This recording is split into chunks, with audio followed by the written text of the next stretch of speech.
expresses. Feast with thanksgiving and celebrate His love. Come to the table, enter His presence. Feast with thanksgiving and celebrate His love. This is the house of the Lord.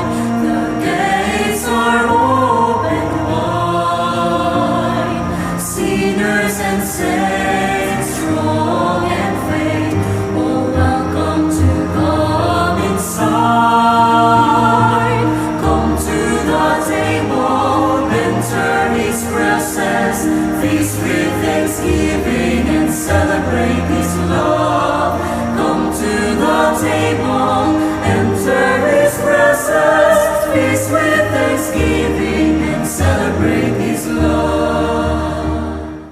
Sa ngalan ng Ama, ng Anak, at ng Espiritu Santo, Amen. sumainyo ang Panginoon. At sumainyo rin. Mga kapatid, tayo ay minsan pang nagtipon-tipon para magpuri at magpasalamat sa Diyos. Tayo ay nasa ika-6 ng linggo ng pangkaraniwan na panahon. Kapatid, paano mo inuumpisahan ang iyong araw? Marami sa atin, pangit ang umpisa ang kanilang araw. Dahil agad silang nagrereklamo, agad silang nagagalit, o baka naman ang iba naiinggit. My dear friends, a new day is a new life. Begin your day not with the broken pieces of your yesterday. Pero pag ikaw ay binigyan ng bagong araw ng Diyos, magpasalamat ka.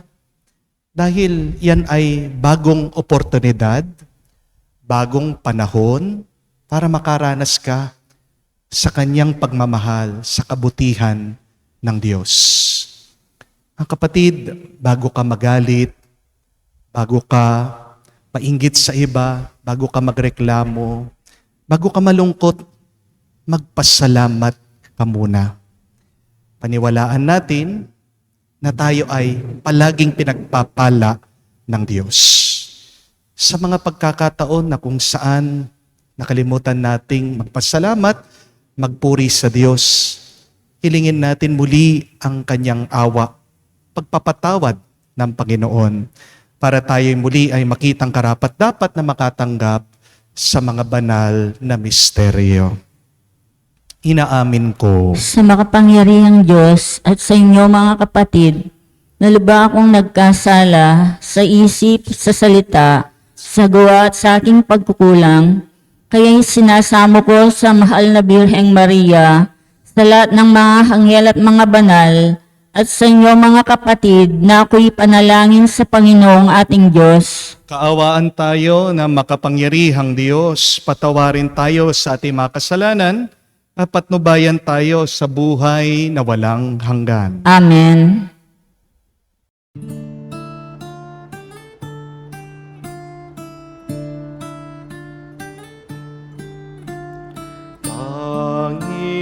Panginoon, maawa ka. Panginoon, maawa ka.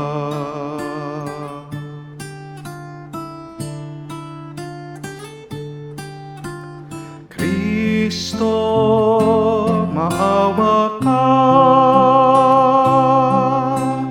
Kristo, maawa ka sa amin. Panginoon, maawa ka. Panginoon, maawa ka. Gloria in excelsis Deo.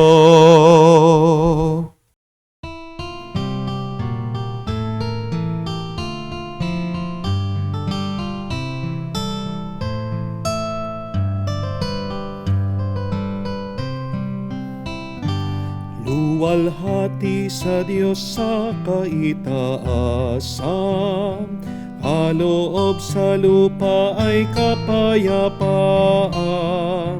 Pinupuri ka at ipinangdarangal. Sinasamba ka dahil sa dakila mong kalwalhatian. Panginoon naming Diyos, Hari ng langit, Amang makapangyarihan, Panginoong Jesucristo, bugtong na anak ng Diyos, Kordero ng Ama. Ikaw na nag-aalis ng mga kasalanan ng sanlibutan. Tanggapin mo ang aming kahilingan, ikaw na naluluklok sa kanan ng Ama. Maawa ka sa amin, ikaw lamang ang banal, Panginoong Jesucristo, kasama ng Espiritu, sa luwalhati ng Ama. Amen, Amen, Amen, Amen. Manalangin tayo. Ama naming makapangyarihan, pinangangatawanan mong manahan sa mga may loobing tapat at maaasahan. Sa kagandang loob mo kami naway makapamuhay bilang mga mapalad na maging iyong tahanan. Sa pamamagitan ni Jesucristo, kasama ng Espiritu Santo, magpa sa walang hanggan. Amen.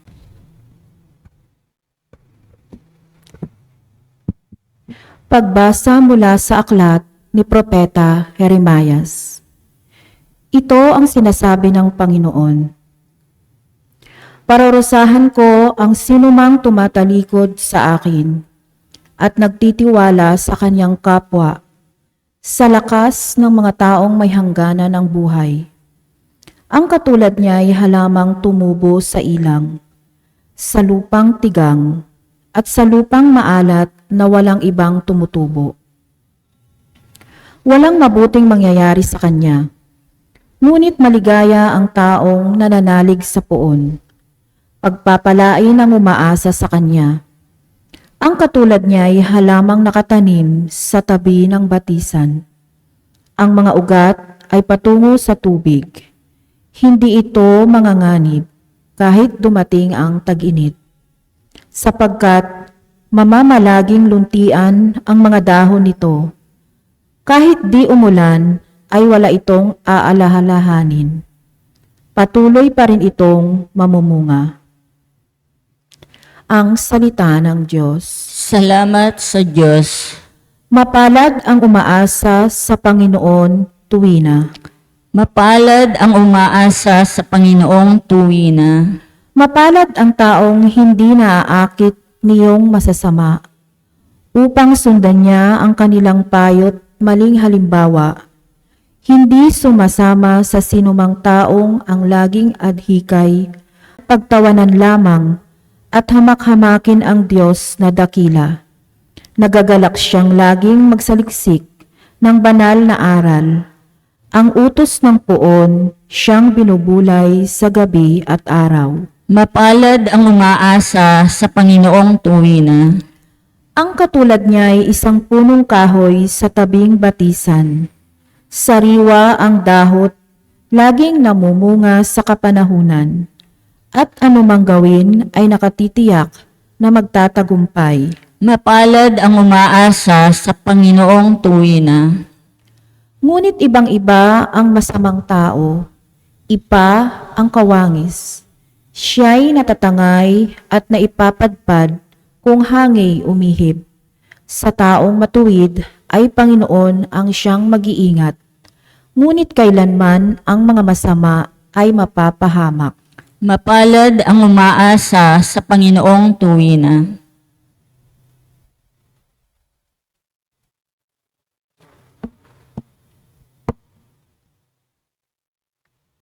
Pagbasa mula sa unang sulat ni Apostol San Pablo sa mga taga-Korinto. Mga kapatid, kung Kung ipinapangaral naming si Kristo'y muling nabuhay, ano't sinasabi ng ilan sa inyo na hindi bubuhayin muli ang mga patay? Kung hindi bubuhayin muli ang mga patay, hindi rin muling binuhay si Kristo. At kung hindi muling binuhay si Kristo, kayo'y hindi pa nahahango sa inyong mga kasalanan at walang katuturan ang inyong pananampalataya. Hindi lamang iyan, lilitaw pa na ang lahat ng namatay na nanalig kay Kristo ay napahamak. Kung ang pag-asa natin kay Kristo ay para sa buhay na ito lamang, tayo na ang pinakakawawa sa lahat ng tao. Ngunit ang totoo, si Kristo'y muling binuhay bilang katibayan na muling bubuhayin ang mga patay. Ang salita ng Diyos. Salamat sa Diyos.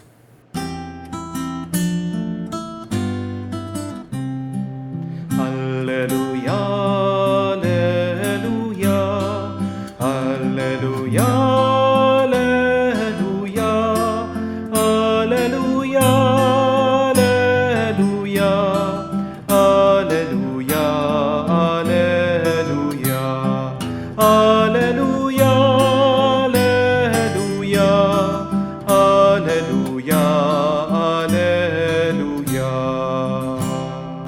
Magalak kayo't magdiwang malaki ang nakalaang gantimpala niyong tanan.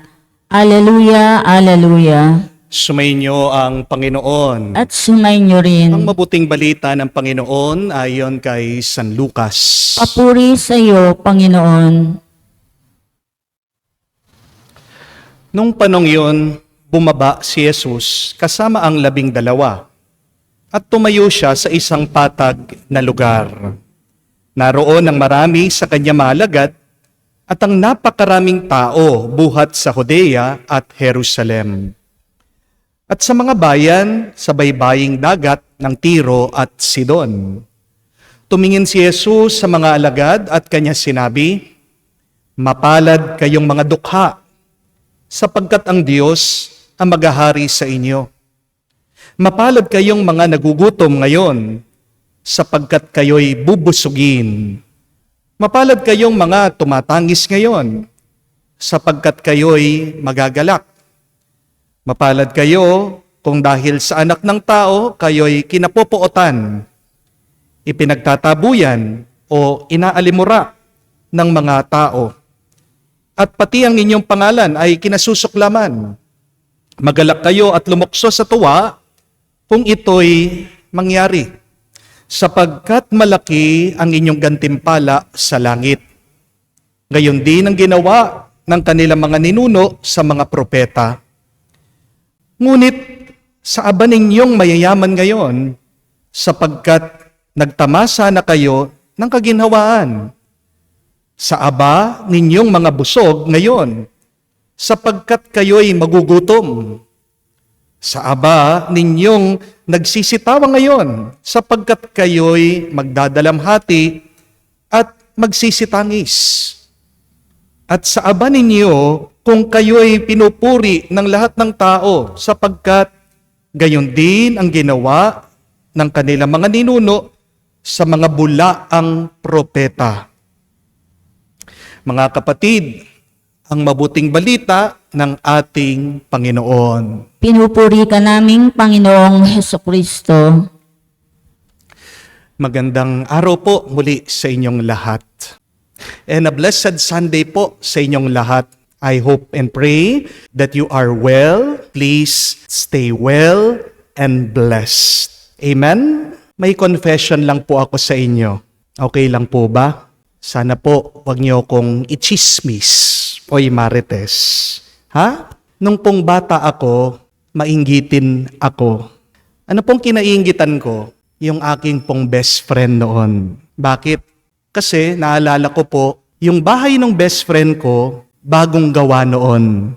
Kapag bumibisita po ako doon sa bahay nila, sabi ko, buti pa siya, may sarili siyang kwarto. Doon po kami nag-i-stay, naglalaro doon sa kwarto niya. May sarili siyang kama, may sarili po siyang table. Napakaganda po nung kwarto niya. Habang kami naman po noon, dahil mahirap lang po kami, nakikitira po kami doon sa aking lolo at lola. Doon lang po kami sa isang kwarto, sama-sama. Kami pong 4. Ako, yung kapatid ko, nanay ko, si tatay. At pag natutulog po kami, tabi-tabi kami. Siksikan po kami doon sa kwarto. At pagkatapos, yung bahay pa po namin, luma na. Gawa lang po sa kahoy. Inggit na inggit po ako doon sa best friend ko dati. Kasi bukod pa po doon sa meron siyang sariling kwarto, sariling kama, napakaganda po nung dining area nila. Di ko po makalimutan. Gawa po sa glass, salamin, yung kanilang dining table. Kapag umupo po kayo doon sa mga upuan nila, napakasarap na upuan, napakalambot, at napakaliwanag po nung kanilang hapagkainan. Habang doon naman po sa bahay namin, kung saan po kami natutulog doon sa kwarto, doon din po kami kumakain. Ang ginagawa po namin, kapag dinner na, kapag hapunan, maglalapag lang po kami. Doon po kami sa flooring mag-squat. Doon po kami kumakain. Yung tatay po, nung aking best friend, naka-abroad po nun, seaman siya. Isa pa po yun sa kinaiinggitan ko. Kasi lahat po ng gusto ng aking best friend, binibili po ng tatay niya. Binili po siya ng Game Boy, binili po siya ng PlayStation. Kaya nga po palagi ako pumupunta doon sa bahay nila kasi doon lang po ako nakakapaglaro ng mga ganong klaseng laruan. Habang yung tatay ko naman po, local lang. Dito lang po sa Pilipinas nagtatrabaho. Dahil po kakaunti ang sweldo, sakto lang po kaming nakakaraos sa buhay. Minsan pa nga, nagkukulang po yung pera namin para matustusan yung aming mga pangangailangan. Kaya naman, nagkapatong-patong din po kami sa mga utang. Wala po kaming ekstrang pera para maibili ako ng aking ama ng mga laruan na gusto ko. Kaya nga po, ako'y nakikipaglaro na lang doon sa aking best friend. Pero alam niyo po, ngayong matanda na ako, iniisip ko ito, nagbabalik tanaw ako. Ngayon lang po, pinaisip sa akin ng Panginoon, napakapalad pala namin. Napakapalad ko pala. Bakit? Unang-una po kasi kahit na wala po ako sariling kwarto, kahit na maliit lang po yung kwarto namin, sama-sama po kaming natutulog. Di po ba napakasarap ng feeling na yon na katabi mo yung iyong minamahal habang ikaw ay nagpapahinga, habang ikaw ay natutulog. Napakapalad ko pala kasi hindi ako nakahiwalay sa aking pamilya. Pero pangalawa, naisip ko po, napakapalad ko pala kasi kahit na wala kaming magandang dining room, sinisiguro po palagi ng nanay ko, masarap yung aming pagkain. At sama-sama kaming kumakain. Yung aking pong best friend, kahit na maganda yung dining room po nila, hindi nila kasamang kumakain yung kanilang ama dahil nga naka-abroad at pagkatapos busy din po yung kanyang ate, yung kanyang nanay. Minsan mag-isa lang po siyang kumakain doon sa kanilang dining room. Maganda nga ang dining area mo, pero kung mag-isa kang kumakain, di po ba nakakalungkot yun? At pangatlo, nakita ko po na napakapalad ko pa rin kasi kahit na nandito ang aming ama na nagtatrabaho, kasama pa rin namin siya. Kapag meron po kaming kailangan, agad nariyan po yung aking tatay, natutulungan kami. Habang yung akin naman pong best friend dahil naka-abroad yung kanyang ama, pag meron pong kailangan dun sa aming eskwela, mag-isa lang po yung aking best friend. Wala po siyang ama na makakasama na tutulong kapag meron siyang problema. Ngayon binabalikan ko po yung aming karanasan. Naisip ko po na, opo, kahit na mahirap kami noon, wala dapat akong kainggitan. Amen? Kasi sa totoo lang, meron pa ring binigay na blessing ang Panginoon.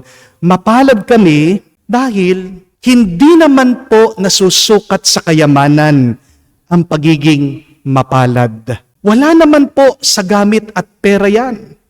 Kung hindi, ang bendisyon ng Diyos ay makikita mo dun sa magandang karanasan. What is the real blessing in life? It is the experience of joy, peace, and love. Amen? Ang tanong, sino ba talaga ang tunay na mapalad? Sino ba ang sawing palad? Kung titignan niyo po ang turo ni Jesus sa ating ngayong linggo sa nabasang ebanghelyo, pinapaliwanag niya sa atin ang totoong kahulugan ng pagiging mapalad. Unang-una, ang totoong mapalad na tao ay siya yung may mabuti at magandang paniniwala at pag-iisip. Ang pamagat po ng ating nabasa sa ebanghelyo ay the Beatitudes. Alam niyo po ba kung anong ibig sabihin ng Beatitudes? Ito po tandaan niyo. Ang kahulugan ng Beatitudes ay beautiful attitudes. Kayo nga po, ulitin niyo yon. Beautiful attitudes. Ang ganda po, no? Tanong mo nga sa iyong sarili, ikaw, ako, meron ba akong beautiful attitudes? Ang pagiging mapalad, kapatid, nag-uumpisa kung meron kang magandang pag-uugali at paniniwala sa buhay. Remember that the quality of your life starts with the quality of your thoughts. Kapatid, kahit na maganda ang iyong bahay, kung pangit naman ang ugali mo, pangit pa rin ang bahay mo. Amen? Kahit na pagkasarap-sarap ng iyong pagkain, pero kung mali at masama ang iyong paniniwala, walang lasa yung iyong kinakain. Amen? If you want to change your life now, begin by changing your thoughts. Ito po ang dahilan bakit ang ating Panginoong Jesucristo dumating po dito sa mundo para baguhin ang ating buhay. At paano binago ni Jesus ang ating buhay? Inumpisa niya sa pagtuturo. Di niyo po napansin, basahin niyo man po ang Ebanghelyo. Buong araw, palagi, nagtuturo ang ating Panginoon. Kahit saan siya pumunta, sa mga sinagoga, palagi niyang tinuturuan ang mga tao. Kasi, kung hindi magbabago ang isip at puso ng tao, wala talagang magbabago sa buhay niya. Amen? Kaya nga po, balikan niyo muli itong turo ng ating Panginoon. Sabi niya, kahit na wala kang pera, kahit na nagugutom ka, kahit na nalulungkot ka, kahit na pinahihirapan ka ng ibang tao, paniwalaan mo, isipin mo ito, mapalad ka. Jesus repeatedly taught this, repeatedly said this, blessed are you, blessed are you, blessed are you. Kaya nga po, kapatid, kung gusto mo talagang makaranas ng pagpapala at grasya ngayon sa iyong buhay, araw-araw, isipin mo, paniwalaan mo, say, I am blessed, I am blessed, I am blessed. Start with that belief. Pray those words. I am blessed. Feel that in your heart. Palitan mo yung mga masasamang naiisip mo. Paulit-ulit gawing mong mantra yan. Pinagpala ako, pinagpala ako, pinagpala ako. Yan mo muna yung mga utang mo. Pabayaan mo muna, wag mong iisipin yung away niyo mag-asawa. Yung problema mo sa anak mo, isantabi mo muna. Kahit na meron kang nararamdaman na sakit, subukan mo. Paniwalaan mo, dasalin mo, ako ay pinagpala ng Diyos. Magbabago ang iyong nararamdaman. Amen? It is Saint Therese of Lisieux, Saint Therese of the Child Jesus, who said, everything is grace. Wow! Ang ganda pong paniniwala no? Lahat ng ating karanasan, kahit na pangit yan, sabihin mo, grasya pa rin ito, ito'y regalo, ito'y bendisyon galing sa Diyos. Bakit ba merong mga tao po na didepress? Kasi yan yung mga taong gusto lang nila, puro saya, puro sarap. Amen? Meron taong nalulungkot dahil gusto niya puro magaan lang. Yan yung hinahanap niya sa buhay. Pero kapatid, tandaan niyo po ito. Kapag hinahabol mo ang saya at sarap, iiwasan ka niyan. Yan nga po ang joke ng buhay sa atin . Di niyo po napansin? Yung hinahabol mo, ayaw magpahabol sa'yo, iniiwasan ka. At yung naman iniiwasan mo, siya naman yung mabilis na sumusunod sa'yo. Di po ba? Ang sikreto ng buhay ay huwag mong habulin ang mga bagay-bagay. Ang sikreto ng mapalad na buhay ay pananatili at pagtanggap. If you want to have a more blessed life, then accept everything and stay with the Lord. Tandaan mo ito, kapatid. Nung pinanganak ka sa mundo, wala ka namang dala-dala. Hindi po ba? Kaya nga, anuman ang nasa iyo ngayon, bonus na yan. Kayamanan na yan. Bakit nalulungkot ka na? Nalugi ka, may utang ka. Bakit? May dala-dala ka bang pera nung pinanganak ka? Meron ka bang ATM card? Meron ka bang passbook? Meron ka bang pagmamayari?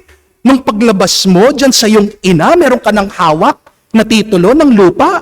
Di ba wala? Ang pinakakayamanan natin, mga kapatid, sa buhay na ito, ay yung karanasan natin. Amen? Anuman ang maranasan mo, mabuti, masama, mahirap, magaan, yan ay kayamanan mo. Amen? Alisin niyo po sa isip niyo yung sinasabi mo, ang malas-malas ko dahil wala akong pera. Alisin mo sa isip mo, yung paniniwala mo, kawawa ako dahil may sakit ako. Alisin mo sa isip mo na sinasabing, sinumpaan ako ng Diyos dahil hindi ko makuha ang aking pangarap, ang aking panaginip. Mga kapatid, anuman ang nararanasan mo, padaanin mo lang yan. At magpasalamat ka sa Diyos na buhay ka pa rin at may nararanasan. Di po ba? Mas malungkot ka kung wala ka ng buhay at kung wala kang karanasan. Dahil anuman ang nararanasan mo ngayon, kapatid, magbabago din yan. Wala naman pong permanente dito sa mundo. Meron po ba? Kaya nga nadidepress ka, kaya nga nalulungkot ka, kasi tingnan mo yung pag-iisip mo, wala nang magbabago sa aking buhay. Hindi po totoo yan. Remember that the only door that closes and will never open is the door of your coffin. Hindi niyo po napansin?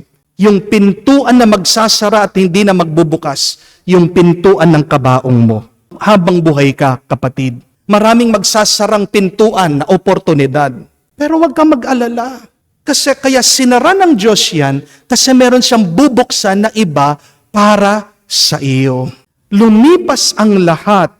Huwag lang sana magbago ang iyong paniniwala na ang lahat na binibigay sa iyo ay regalo galing sa Diyos. Malungkot ka pag ikaw ay nandyan na sa kabaong. Dahil pag sinara na yan, wala ka na magagawa. Palitan mo ang iyong paniniwala. Sabihin mo, ang lahat ay grasya. Ang lahat ay regalo galing sa Diyos. Pero pangalawa, ang tunay na mapalad ay siya yung taong umaasa sa Diyos. Blessed is the one who hope in the Lord. May napakaganda pong kasabihan. It says that when you look at the world, you will feel distressed. But when you look inside of you, you will feel depressed. But if you look at the Lord, you will feel at rest. So, always fix your eyes on Jesus and you will always be blessed. Ang pagiging mapalad, mga kapatid, nag-uumpisa po yan sa pag-asa. At ano pong ibig sabihin ng pag-asa?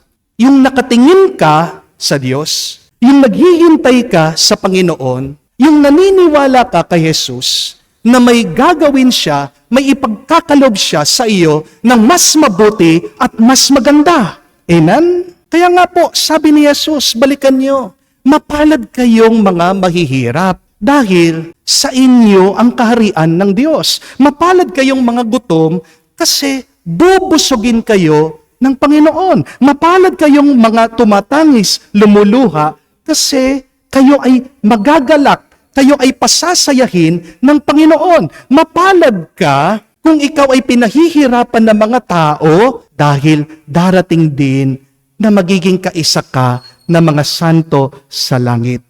Tingnan niyo po ang ginawa ni Jesus. Binigyan niya ng pag-asa ang mga nahihirapan. Inalis ni Jesus yung tingin nila dun sa kanilang mga paghihirap at itinuwid ng ating Panginoon ang kanilang tingin dun sa kanyang pangako. Tandaan niyo po ito. Kapag ang Diyos nagbigay sa iyo ng pangako, tutuparin at tutuparin niya ito. Amen? Tandaan niyo po ito, mga kapatid. Kapag hinahayaan ka ng Diyos na dumaan sa hirap, may palaging mabuting dahilan dyan. I want you to remember this, that everything that you lose, God is just creating more space for you to receive His grace. Believe and trust that when God allows you to lose things, it is because God is making room for you to receive something more. Meron po akong nakaibigan na mag-asawa nung pong pandemic, nakilala ko po sila. Palagi po silang pumupunta dito po sa parokya, nakikipagkwentuhan sa akin, nagbubukas ng problema, nagpapadasal po sa akin. Ang laki po kasi nung naging pagsubok nila doon sa kanilang business. Nagkalugi-lugi sila, nagkapatong-patong po yung kanilang mga utang. Milyon-milyon po yung kanilang binabayaran sa bangko. At dahil po dito, depressed po sila. Hindi sila makatulog, hating gabi, message po nila ako, hindi sila makakain, nagkasakit-sakit po sila dahil palaging iniisip yung mga utang, yung problema. Pero sa totoo lang po, hindi ko sinasabi sa kanila, gusto kong sila yung makarealize nito. Nung habang nangyayari yung problema nila, sa totoo lang, napakapalad nila. Bakit? Napaka-bless nila. Bakit? Kasi kahit na maraming nawala sa kanila, yung mga anak naman nila, kayamanan nila. Yung pong isang anak nila, pumasok po sa seminaryo, nagpapari. Yung isang dalaga nila, nakapag-artista. At yung isa pong anak nila na dalaga din po, alam nyo, nanalo po sa Miss World.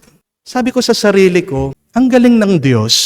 Kasi inalis niya yung napakalaking business sa kanila, nagkaroon sila ng oras at panahon para doon sa mga anak nila. Tinutulungan nila, ginagabayan nila, sinasamahan nila yung kanilang mga anak. Dahil yung isa nag-artista, yung isa kailangan sumama doon sa pageant, binibisita nila yung kanilang anak sa seminaryo. At dahil nagkaroon po sila ng oras, alam nyo, mas naging active po sila sa simbahan. Tignan niyo po yun, no?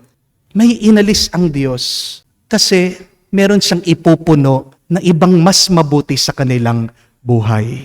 Kapatid, talagang magiging sawing palad ka kung ang palagi mong tinitignan lang sa iyong buhay ay ang iyong problema, ay yung mga bagay na nawala sa iyo. Pero magiging mapalad ka kung palagi kang nakatingin doon sa mga grasya na binibigay ng Diyos sa iyo.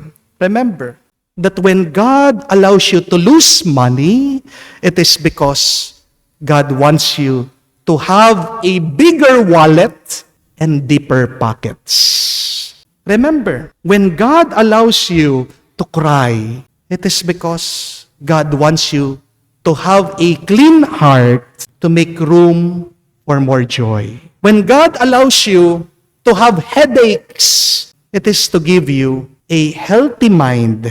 It is to make you smarter and wiser. Di po ba kapag hindi mo ginagamit yung utak mo, yung isip mo, magiging tubig yan. Kaya nga po kapatid, kapag mayroon kang palaging iniisip, pinapatalino ka lang ng Diyos. Amen? There is only misfortunes in life when we miss the fortunes that God has given to us. Mga kapatid, huwag niyo pong isipin, sawing palad kayo. Wala pong tao na malas. Wala pong taong kawawa. Ikaw lang yung nag-iisip niyan. Ikaw ang may kasalanan. Bakit nakakaramdam ka ng masama sa iyong buhay? Gusto mong maging mas mapalad sa iyong buhay? Tandaan mo ang dalawang bagay na ito. Una, palagi mong paniwalaan at isipin, pinagpala ka. Palaging may binibigay na grasya ang Diyos sa iyo. Pero pangalawa, umasa ka palagi sa Diyos. Maghintay ka lang. Meron siyang hinahanda na mas marami, mas magandang grasya para sa iyo. Kaya nga po, kapag namumroblema kayo, huwag kayong malungkot, huwag kayong mag-alala. Dapat nga maging excited ka eh. Kaya nga sabi ng ating Panginoon, magalak kayo, lumukso kayo sa tuwa. Bakit po? Kasi ang ating Panginoon ang magpupuno sa iyo. Hindi lang ng kailangan mo, higit pa dun sa hinihingi mo, dun sa hinahangad mo. Ngayon pa lang, tayo ay magpasalamat na sa napakarami pang bendisyon at pagpapala na tatanggapin natin sa Panginoon. Tandaan mo that God is good. Sobra-sobra. Sobra-sobra, God is good. Amen. Tumayo po tayo. Sumasampalataya ako Sumasampalataya ko sa Diyos amang makapangyarihan sa lahat na may gawa ng langit at lupa. Sumasampalataya ko kay Jesucristo, iisang anak ng Diyos, Panginoon nating lahat. Nagkatawang tao siya, lalang ng Espiritu Santo, ipinanganak ni Santa Mariang Birhen, pinagpakasakit ni Poncio Pilato, ipinako sa krus, namatay, inilibing, nanawag sa kinaroroonan ng mga yumawo, na may 3 araw na buhay na maguli, umakyat sa langit, naluluklok sa kanan ng Diyos amang makapangyarihan sa lahat. Doon magmumulang paparito at hukom sa nangabubuhay at nangamatay na tao. Sumasampalataya naman ako sa Diyos Espiritu Santo, sa banal na simbahang katolika, sa kasamaan ng banal, sa kapatawaran ng mga kasalanan, sa pagkabuhay na muli ng namatay na tao, at sa buhay na walang hanggan. Amen. sa gabay ng mga pagbasa ngayon. Hinihiling natin sa Diyos ang biyayang makagawa na laging tamang desisyon.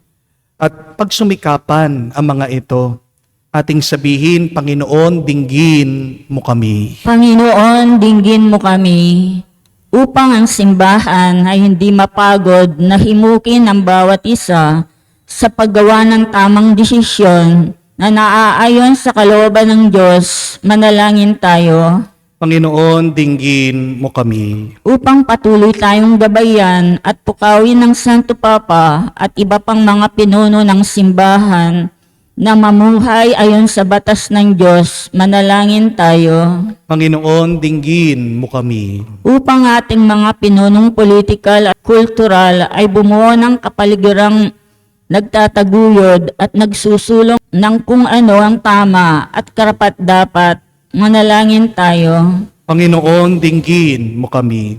Sa katahimikan po ng ating puso, banggitin din natin sa Diyos ang ating mga personal na pangangailangan. Panginoong Diyos, tulungan mo kaming mahalin ang iyong minamahal at tanggihan ang iyong tinatanggihan, na sa gayon ay magkamit namin ang buhay na walang hanggan at kaligayahan sa iyong kaharian, kung saan ka nabubuhay at naghahari magpakailanman. Amen.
Manalangin kayo mga kapatid, para ng ating mga paghahain ay kalugdan ng Diyos ang mga makapangyarihan. Tanggapin nawa ng Panginoon itong paghahain sa iyong mga kamay, sa kapurihan niya at karangalan at sa ating kapakinabangan at sa buong sambayanan niyang banal. Ama naming lumikha, kami naway dalisayin at panibaguhin ng aming gaganaping paghahain. Kami naway taguyod ng gagawin naming ito sa pagnanais naming sundin ang loob mo. Sa pamamagitan ni Jesucristo, kasama ng Espiritu Santo, magpa sa walang hanggan. Amen. Sumainyo ang Panginoon. At sumainyo rin. Itaas sa Diyos ang inyong mga puso at diwa. Itinaas na namin sa Panginoon. Pasalamatan natin ang Panginoong ating Diyos. Marapat na siya ay pasalamatan. Ama naming makapangyarihan, tunay nga marapat na ikaw ang aming pasalamatan. Nasa iyong aming buhay, pagkilos at pag-iral. Sa pamumuhay namin araw-araw, tinatamasa namin ang iyong pagmamahal. Sa pag-ibig mo pinunla sa sangkatauhan, ang Espiritu Santo'y unang aming bigay. Ang anak mong naglagak sa amin, ang katiyakang nakalaang, mabuhay kami sa piling mo kailanman. Kaya, kaisa na mga anghel na nagsisiawit ng papuri sa iyo, nang walang humpay sa kalangitan, kami nagbubunyi sa iyong kadakilaan.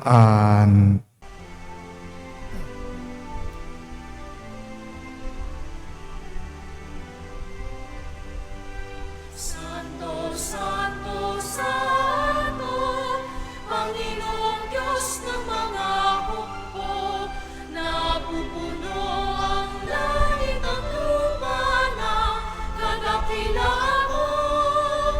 Hosana, Hosana, sa kaitaasan, pinagpala ang naparirito sa ngalan ng Panginoon. Hosana, Hosana, sa kaitaasan. Hosana, Hosana, sa kaitaasan.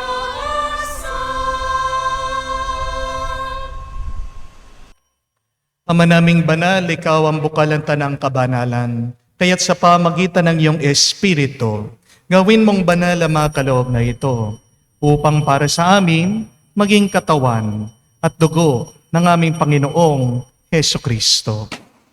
Bago niya pinagtiis ang pusang loob na maging handog, hinawakan niyang tinapay, pinasalamatan kanya, pinaghati-hati niya iyon, inabot sa kanya malagad at sinabi, "Tanggapin ninyong lahat ito at kanin. Ito ang aking katawan na ihahandog para sa inyo."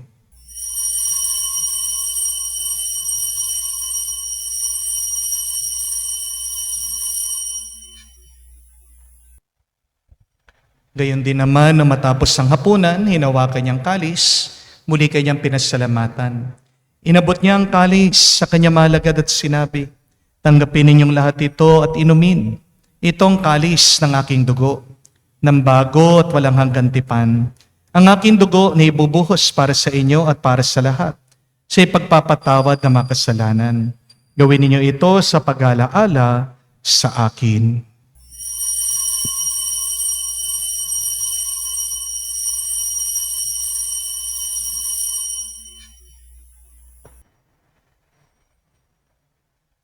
Ang misteryo ng pananampalataya. Aming ipinahayag na namatay ang iyong anak, nabuhay bilang Mesiyas at magbabalik sa wakas para mahayag sa lahat. Ang mga ginagawa namin ngayon ang pag-alaala sa pagkamatay muling pagkabuhay ng iyong anak. Kaya tinialay namin sa iyong tinapay nagbibigay buhay at ang kalis na nagkakaloob ng kaligtasan. Kami nagpapasalamat dahil kami iyong minarapat na tumayo sa harap mo para maglingkod sa iyo. Sinasamo namin kami magsalo-salo sa katawan at tugo ni Kristo ay mabuklod sa pagkakaisa sa pamamagitan ng Espiritu Santo. Amalingapin mong iyong simbahan, laganap sa bundigdig. Puspusin mo kami sa pag-ibig. Kaisa ni Francesco, aming Santo Papa, si Florentino, aming Arsobispo, at ng Tanang Kaparian. Alalahanin mo rin ang aming mga kapatid na nahimlay, may pag-asang sila'y muling mabubuhay. Gayon din naman lahat ng mga pumanaw. Kawan mo't sila't patuloyin sa iyong kaliwanagan. Kawan mo't pagindapatin kaming lahat na makasalo sa iyong buhay na walang wakas. Kaisa na mahal na Birhen Maria, Ina ng Diyos. Kaisa ni San Jose, kanyang maligayang esposo. Kaisa na mga apostol at lahat ng mga banal na namuhay dito sa daigdig na kalugod-lugod sa iyo. May pagdiwang nawa namin ang pagpupuri sa ikararangal mo sa pamamagitan ng iyong anak, aming Panginoong Heso Kristo. Sa pamamagitan ni Kristo, kasama niya at sa Kanya, ang lahat ng parangal at papuri ay sa iyo, Diyos Ama, makapangyarihan, kasama na Espiritu Santo, magpasawalang hanggan. Amen, amen, amen. Sa nakakagaling na utos sa turo ni Jesus sa Panginoon natin na Diyos, ipahayag natin ang lakas, loob.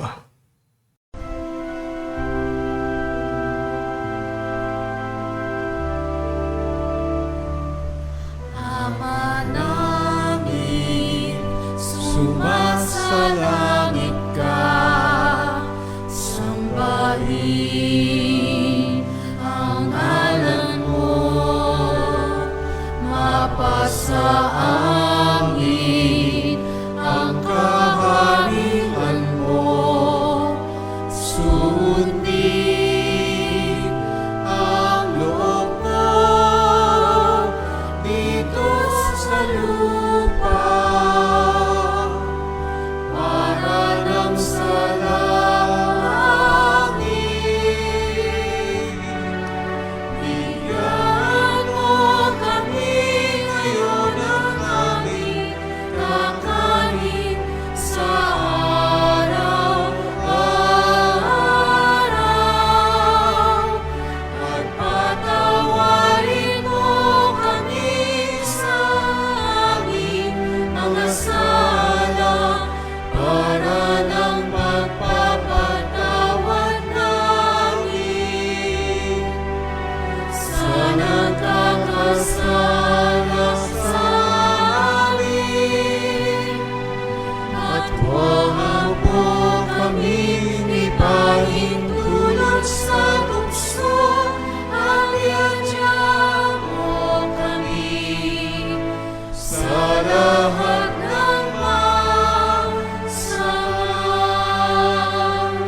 Hinihiling namin kami iadya sa lahat ng masama, pagkalooban ng kapayapaan araw-araw, ligtas sa kasalanan, at ilayo sa lahat ng kapahamakan, samantalang aming pinanabikan ang dakilang araw ng pagpapahayag ng tagapagligtas naming si Heso Kristo. Sapagkat iyo ang kaharian at ang kapangyarihan at ang kapurihan magpakailanman. Amen. Panginoong Heso Kristo, sinabi mo sa mga apostol, kapayapaan ang iniiwan ko sa inyo, ang aking kapayapaan binibigay ko sa inyo.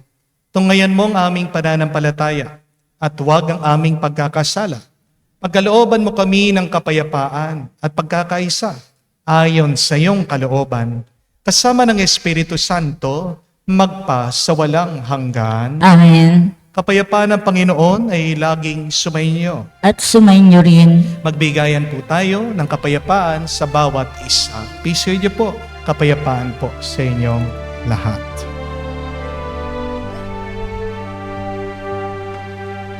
Kordero ng Diyos na nag-aalis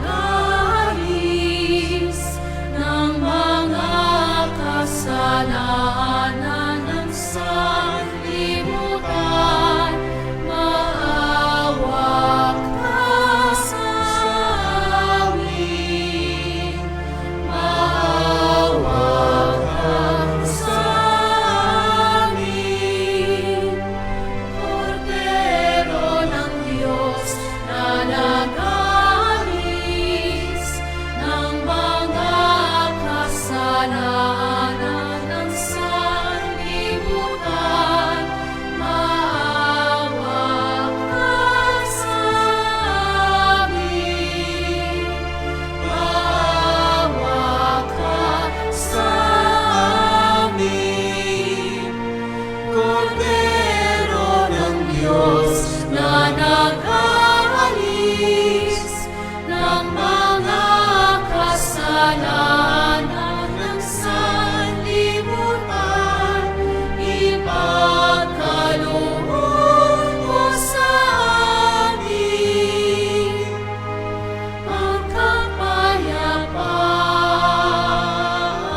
Mga kapatid, naririto ang ating Panginoong Jesucristo, ang Kordero ng Diyos. Siya nag-aalis sa mga kasalanan ng sanlibutan.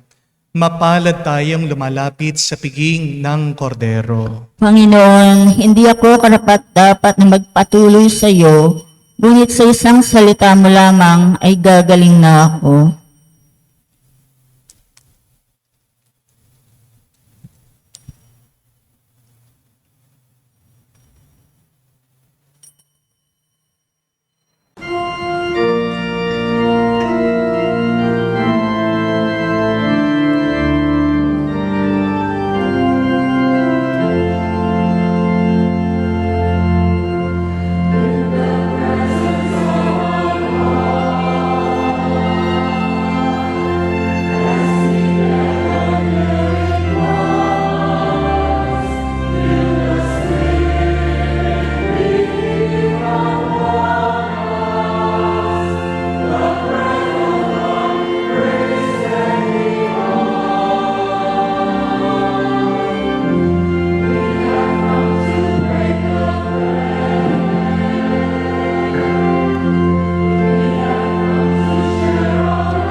Lumuhod po tayo para sa panalangin para sa mga may sakit. Panginoong Yesus, lumalapit po kami sa iyo ngayon upang idulog ang kagalingan ng mga may sakit. Haplusin niyo po sila at pagkalooban ng panibagong lakas upang sila ay muling makapaglingkod sa iyo. Patawarin niyo po sana sila sa kanilang mga kasalanan at pagkalooban din ng kagalingang pangkaluluwa.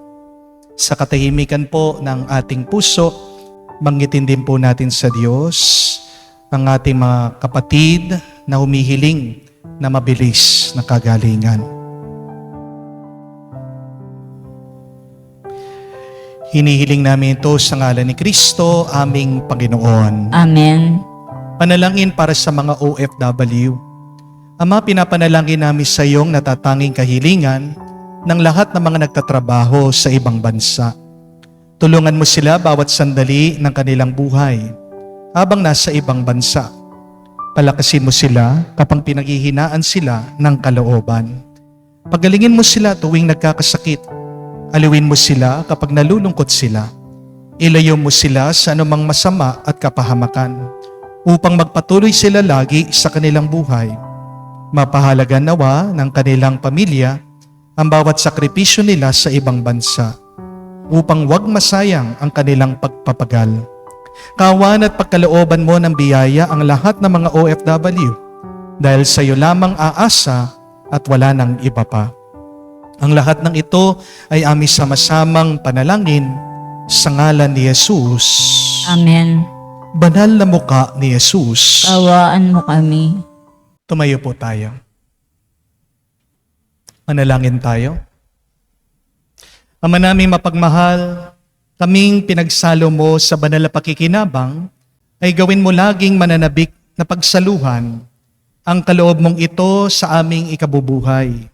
Sa pamagitan ni Jesucristo kasama ng Espiritu Santo, magpa sa walang hanggan. Amen. Mga kapatid, huwag kayong magkakamali. Naisipin na ang pagiging mapalad ay nasusukat sa kayamanan o pagkakaroon ng mga ari-arian. Being blessed does not mean having a lot of material things or having a lot of money. Yes, having things, having money can be a sign of blessing. But that is not only the blessing in life. Tandaan niyo po, ang tunay na mapalad na tao ay yung may magandang pag-iisip at paniniwala. The blessed person is the one who has a beautiful attitude. Kung gusto mong gumanda ang iyong buhay, pagandahin mo sa pamamagitan ng pagsasaayos ng iyong kalooban. Pag meron kang magandang paningin sa buhay, susunod na makakaranas ka ng maganda at mabuti sa iyong buhay. Pero pangalawa, ang tunay na mapalad na tao ay yung umaasa palagi sa Diyos. Ang mapalad na tao ay yung palaging nakatingin sa ating Panginoon. Tandaan niyo po that nothing is permanent in this life. Maaaring ngayon, ikaw ay nasa ibabaw, darating din ang oras na bababa ka. Hindi naman sa lahat ng panahon, ikaw ay malakas. Magkakasakit ka din at lilisan ka dito sa mundo. Merong tao na palaging nagtitiwala sa Diyos, ang tao na palaging umaasa sa Diyos, siya'y palaging buhay. Hindi lang sa mundong ito, pero pati din sa susunod na buhay. Para po sa assignment ko ngayon, gusto ko po kayong magbalik tanaw. Please, reflect on your life. Go back to your experiences. Diyan sa mga pagsubok mo, diyan sa mga problema mo sa buhay, ano ba yung pagpapala na binigay ng Diyos sa iyo diyan? Pag nakita mo, magpasalamat ka. Pag marunong ka magpasalamat sa Diyos, diyan din makakaranas ka na tunay kang pinagpala. Pag nagpapasalamat ka, papansin mo, ikaw ay pinapalakas muli ng Diyos. Ikaw ay makakaranas ng panibagong galak. Mga kapatid, wala pong aksidente sa buhay. Lahat ng binibigay sa atin ng Diyos, meron siyang mabuting dahilan. Lahat ng iyong karanasan ay grasya. Kaya naman paulit-ulit mong sabihin, I am blessed, I am blessed, I am blessed. Sumainyo ang Panginoon. At sumayin niyo rin. Kayo basa ng Diyos, makapangyarihan sa lahat, sa ngalan ng Ama, ng Anak, ng Espiritu Santo. Amen. Ang ating misa ay natapos na. Umayo kayo sa kapayapaan ni Kristo. Salamat sa Diyos.